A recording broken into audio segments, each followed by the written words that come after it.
New at 5, 44 News sat down with Evansville's new fire chief on his second full day of the job for a one-on-one interview. And a big focus of his comes from his past experience in the department. 44 News reporter Josh Myers is live tonight with more on Chief Tony Knight's future plans.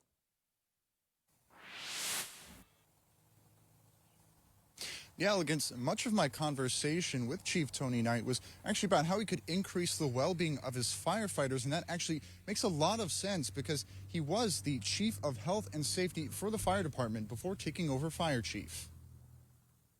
We outfit our firefighters to protect them in fire gear, and now we've learned that that fire gear causes cancer. The firefighting occupation has actually been listed as a Class 1 cancer-causing agent. This year, we will be bringing in cancer screenings to all firefighters age 40 and up. Beyond taking action to protect firefighters from cancer, Chief Tony Knight says a major focus of his time as Chief of Health and Safety was opening up conversations around trauma and changing the department's culture regarding mental health. We know that mental wellness and PTSD is a real thing in public safety, but it's been too taboo of a word to talk about. So we've got to normalize that conversation. Mental health really wasn't talked about until I'd say about a year ago on this job.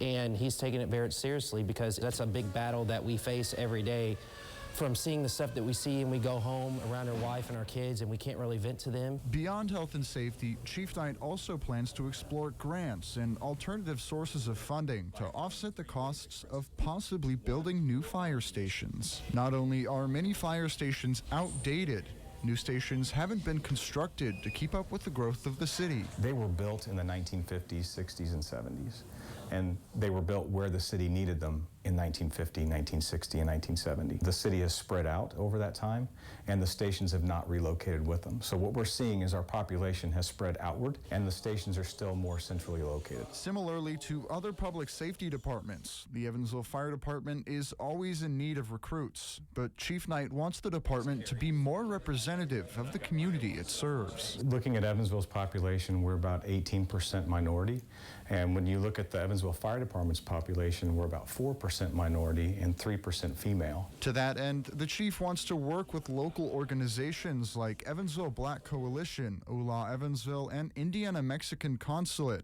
to bring in applicants from underrepresented communities. Once we've got the applicants in the door, we can get them into the fire department.